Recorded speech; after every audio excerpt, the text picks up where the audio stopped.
हमारे ऊपर से वो डिपेंडेंट है आईडिया हम आगे कर देंगे। पीछे आइए, मोबाइल कहाँ ले जा रहा है? अच्छा ठीक है, बताइए बताइए। देखिए अब पुलिस सभी हमारे पत्रकार भाई आज बिहार विधानसभा में बिहार का बजट जो है वो पेश किया गया और ये सरकारी पन्नों पर झूठ और जुमलों की स्याही से लिखा हुआ भाषण जो है माननीय उप मुख्यमंत्री सम्राट चौधरी जी ने पढ़ा है, मगर इससे जमीनी सच्चाई कुछ और है, वास्तविकता कुछ और है। और पूरी तरीके से जब हम लोगों की सरकार 2015 में महागठबंधन की थी, उस जमाने से ही ये बात पुरानी बातें दोहराई गई हैं। हर ब्लॉक में स्टेडियम बनेगा। शायद इनको स्टेडियम की परिभाषा समझ में नहीं आती है। आज तक 10 सालों में या इतने सालों में आज तक जो है किसी भी प्रखंड में आज तक नहीं बना। पागल है पीछे। वही पुरानी बातें जो 5 घंटों में जो है पटना पहुंचेंगे, 4 घंटों में पहुंचेंगे। लेकिन स्थिति क्या है, पुल पुलिया टूटता रहता है, भ्रष्टाचार का भेंट चढ़ता रहता है। एक पुल मेगा जो पुल जो बन रहा है वो एक बार नहीं 3-3 बार टूटता है, फिर भी किसी पे कार्रवाई नहीं होती। हम लोगों को बिहार की चिंता है और इन लोगों को सरकार बचाने की चिंता है। हम लोगों को लगा कि इस आखिरी बजट में जो इस मौजूदा सरकार जो एनडीए की सरकार है नीतीश कुमार जी के नेतृत्व में, ये इन लोगों का आखिरी बजट है। अब ये लोग दोबारा सत्ता में आने वाले लोग नहीं हैं। आखिरी बजट में हम लोगों ने कल मांग भी की थी कि 200 यूनिट फ्री में बिजली किया जाए, किसानों का जो ऋण है वो माफ किया जाए, उनको फ्री में बिजली उपलब्ध कराया जाए। माई बहन मान योजना के तहत कम से कम 65% ऐसी महिलाएं जिनको खून की कमी है। बिहार प्रदेश में सबसे ज्यादा बौनेपन के शिकार जो होते हैं बच्चे हो रहे हैं पूरे देश में। इनको कम से कम 2500 रुपया प्रति माह जो है वो दिया जाए। हम लोगों की मांग थी कि गैस सिलेंडर को जो है 500 रुपया कर दिया जाए। वृद्धा पेंशन, विधवा पेंशन, दिव्यांगों का पेंशन 400 से बढ़ा करके ये 1500 रुपए कर दे। लेकिन इसमें कहीं भी इस मौजूदा बजट में इस एनडीए की सरकार ने ध्यान नहीं दिया। लेकिन आखिर कब तक नहीं करेंगे? हम लोग हमेशा इस लड़ाई को लड़ेंगे और इनसे जो है नाक रगड़वा करके भी करवाना पड़े तो महिलाओं के खाते में उनको आर्थिक न्याय दिलवाने का काम हम लोग जरूर करेंगे। आप बताइए, 3,17,000 करोड़ का बजट इन्होंने बताया है भाई। 3,17,000 करोड़ का। टेक्निकल हम बात अगर पूछे तो सरकार को रेवेन्यू तो आ ही नहीं रहा, राजस्व तो मिल ही नहीं रहा, तो ये अचानक से 3,17,000 कैसे पहुंच गया? जब बिहार को रेवेन्यू ही नहीं आ रहा है तो ये 3,17,000 कैसे पहुंच गया? बात है कि ये इन्फ्लेटेड बजट है। बढ़ा चढ़ा करके अगर बोलना ही था तो 3 लाख का, ये लोग 5 लाख बोल देते हैं, 5 लाख करोड़ करेंगे। तो इसका कोई मतलब नहीं है। पिछले बार भी जो बजट में इन लोगों ने घोषणा किया था, कौन सा काम जो है इन लोगों ने पूरा करने का काम किया है? पूरी तरीके से जो है धरातल पे कुछ नहीं नजर आ रहा। 7 निश्चय की बात करते थे, 7 निश्चय का बताओ कौन सा योजना सफल है? 7 निश्चय 2 की बात करते थे, बताओ 7 निश्चय 2 की योजना कौन सी सफल है?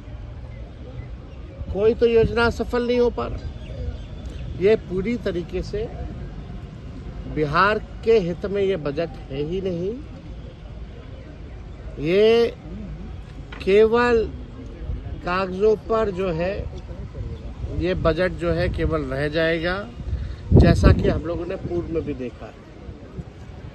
केंद्र सरकार ने धोखा दिया, बिहार के साथ सौतेला व्यवहार किया है। आप बताइए, बिहार में साक्षरता को बेहतर करेंगे कैसे? इस पे बजट में कोई प्रावधान नहीं है, बल्कि बिहार साक्षरता के मामले में सबसे फिसड्डी राज्य है। प्रति व्यक्ति आय बिहार सबसे पीछे है पूरे देश में।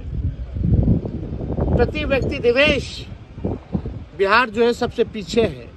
किसानों की आय में सबसे पीछे है। सबसे ज्यादा पलायन बिहार में है। सबसे ज्यादा गरीबी और बेरोजगारी बिहार में है।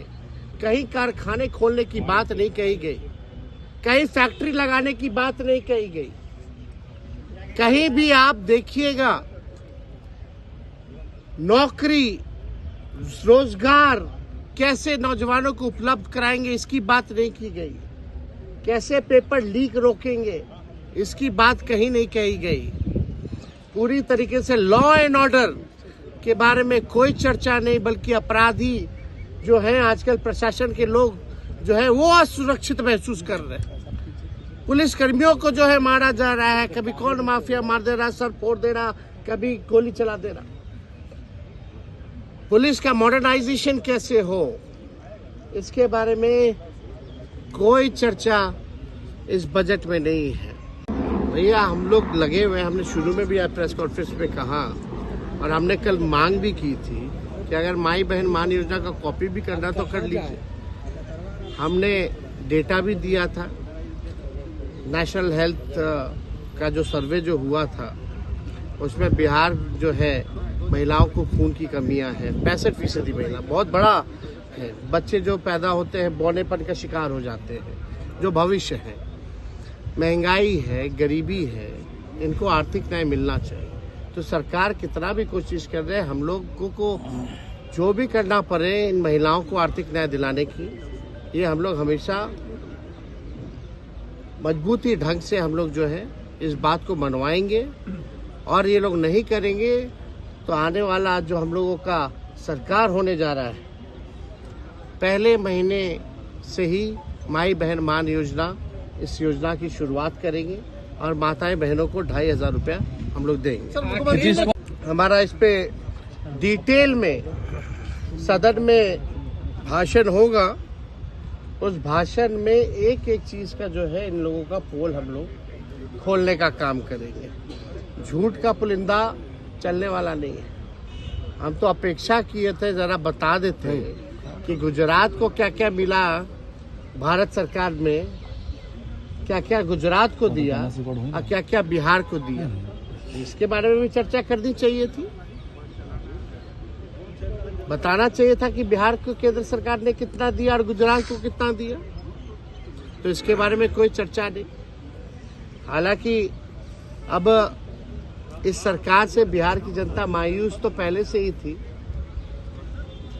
और इस बजट के बाद ना उम्मीद और इस सरकार से विश्वास जो है लोगों का उठ चुका है। और आने वाले चुनाव में इन एनडीए के लोगों को बिहार की जनता जो है सबक सिखाने का काम करेगी। रुकेंगे इसके बारे में कोई चर्चा नहीं। बंद चीनी मिल हो, जूट मिल हो, इसको कैसे खुलवाएंगे इसके बारे में कोई चर्चा नहीं है।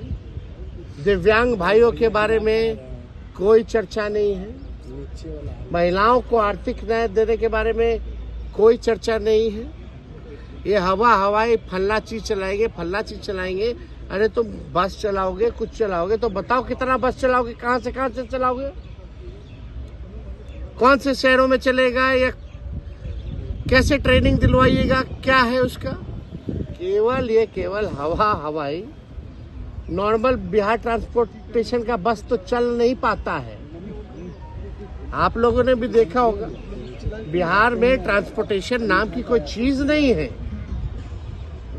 और फलना बातें जो है कही जा रही है। गरीबी, बेरोजगारी, पलायन, महंगाई, मिडिल क्लास फैमिली हो या गरीब परिवार हो, महंगाई से सब लोग अफेक्टेड है, लेकिन महंगाई के बारे में कोई चर्चा नहीं की गई। यह पूरी तरीके से बेकार का बजट है, बिहार के हित में नहीं है। और इन लोगों को कोई बिहार कैसे अव्वल राज्यों में आए, बिहार के लोगों की तरक्की कैसे हो, इन लोगों को कोई चिंता नहीं है। भाषण खोखला था तो पीठ ठोक करके नजर उधर करना था। आपसे भी बातचीत नीतीश कुमार के इशारों में हो रही थी। कभी आपका भी पीठ ठोकते थे वो? तो सबका जो जाता है उसी को बोलते हैं कि आप ही लोग हैं भविष्य। आपसे भी इशारे में जो नया लोग मिलता है, नीतीश कुमार जी की आदत है, अब तो आप ही को संभालना है, अब तो आप ही को देखना है। ये तो आदत है। अरे पीठ ठोके ना ठोके, इससे क्या फर्क पड़ने वाला? लेकिन आपको भूले नहीं है, आपसे भी इशारों में बातचीत हुई है। क्या वो तो हर किसी को इशारा करते रहते हैं। कभी मुंह चबा करके कह रहे थे, हम बोला हम पल्स खा रहे दिखा रहे थे, हमको इशारा कर रहे थे काय मुंह चबा रहे हो। अच्छा। बड़ा नोटिस कर रहे थे हम पे। अच्छा, ये फिर हमने देखा है भाई पल्स खाना खा के आए थे, तो लंच करके आए थे तो हम पल्स लिए हुए थे, पल्स खा रहे थे। कोई बगल के एक मंत्री जो है नाक खोद रहे थे तो उनको भी नाक खोद करके दिखा रहे थे कायला खोद रहे। तो ये तो मुख्यमंत्री जी की आदत है। अब इसमें नहीं हम कहाँ कौन होते हैं भाई, हमारी हैसियत है। और ऐसा नीतीश जी जैसा कोई मिमिक्री कर सकता है क्या? कोई नहीं कर सकता। अच्छा, ये संभव आपको लगता है कि चुनाव के कुछ महीने पहले फ्री बीज की कुछ घोषणा हो जाए जो आज नहीं? उन लोगों से पूछिए। हम लोग तो चाहते थे यही सरकार कर दे, नहीं करेगी तो हम लोग करेंगे। सुनील सिंह मामले में सुप्रीम कोर्ट का फैसला आया, उसके बावजूद जो है सदन में प्रवेश नहीं किया जा रहा है। तानाशाही है ना भाई। अब नियम कायदा, नियमावली, संविधान, ये एनडीए के लोगों को कोई मतलब है इससे? सुप्रीम कोर्ट का ऑर्डर कोई मतलब थोड़ी रह गया है। इसी को ना असल में गुंडा राज और तानाशाही कहते हैं।